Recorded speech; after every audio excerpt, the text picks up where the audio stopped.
अम्मा की बातें चैनल में आप सभी का स्वागत है। भोजपुरी बोली की सबसे बड़ी खूबसूरती उसकी लोकोक्ति और उसके मुहावरे हैं। इस चैनल के माध्यम से हमारा प्रयास है कि विलुप्त प्राय हो रही संस्कृति को संजो कर रख पाएं। दोस्तों, मेरा नाम है नित्यानंद दुबे और इस वीडियो में मैं साथ हूँ अपनी अम्मा श्रीमती प्रभावती देवी दुबे के साथ।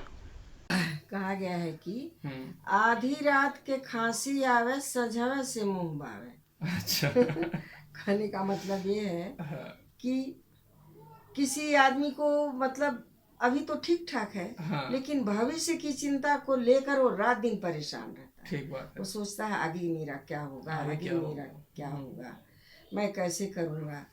तो इसी में कहा गया है कि पहले से क्यों चिंता करना किसी बात को लेकर, जब होगा तो देखा जाएगा।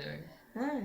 पहले से चिंता करके और अपने को परेशान करना, बल्कि और बीमार पड़ जाओगे। इसलिए जो अभी है उसी में संतुष्ट रहो, आगे की चिंता मत करो।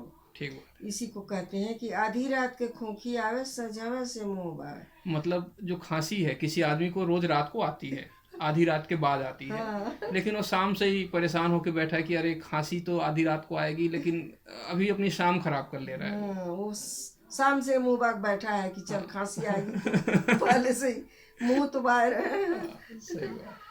आधी रात को खांसी आवे सजवे से मुंह बावे। हाँ। ये कोई माने नहीं रखता। भविष्य की चिंता मत करिए। तो आप किसी धनवान आदमी के बारे में कुछ बता रहे थे। विप्र टहलुआ चीक धन औ बेटी के बाढ़, ओहू से धन ना घटे तब करो बड़न से रार। अच्छा। कहने का मतलब कोई एक धनवान आदमी है, मतलब उसको अपने धन का बहुत घमंड है, बहुत घमंड कि है, मैं ठीक बहुत बात है। धनी हूँ, बहुत धनी हूँ। और वो धन खत्म करने का कोशिश कर रहा है कि कैसे मैं धन खर्च करूं। तो वो क्या करता है, धन रहते हुए वो भीख मांगना चालू कर देता। ठीक है, मतलब जो उसका कमाई है, जो धंधा है, वो छोड़ दिया काम धाम ठीक है। और लगा भीख मांगने। उसके बाद में उससे भी धन कम नहीं हो रहा है उसके अनुसार।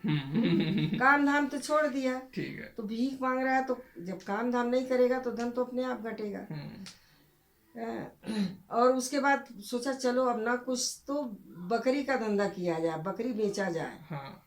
तो बकरी बेचने से भी जो उसके लिए उचित नहीं है, वो ब्राह्मण आदमी है, वो लगा वो मांस का धंधा करने। तो उससे उसका मन गवाही नहीं दिया, उससे भी उसका धन घटने लगा। ठीक है।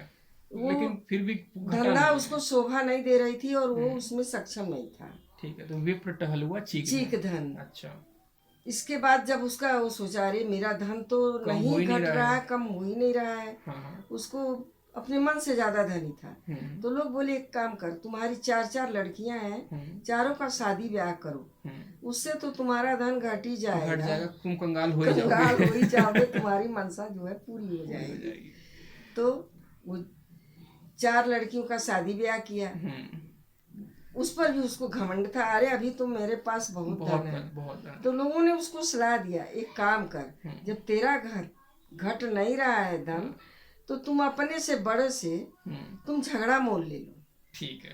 तो जब वो तुमको थाना पुलिस से लेकर के कोर्ट तक घसीटेगा, तब तो तुम्हारा धन अपने आप ही कम हो जाएगा।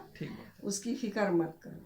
तुम अपने से बड़ों से राड़ करो, झगड़ा करो, तुम्हारे धन खत्म करने का ये सबसे बढ़िया उपाय है। तो एक तरीके से ये बोला जाए कि ये सारे जो भी उपाय है, इसमें से कोई भी अगर एक उपाय आदमी करता है तो कभी अमीर नहीं बन सकता, या उसका जो भी अभी तक उसने संपत्ति अर्जित की है वो खाली हो जाएगा। तो शायद उसमें यही बताया गया है कि विप्र टहलुआ चीक धन और बेटी की बार, एहू से धन ना घटे तब करो बड़न से। सही बात।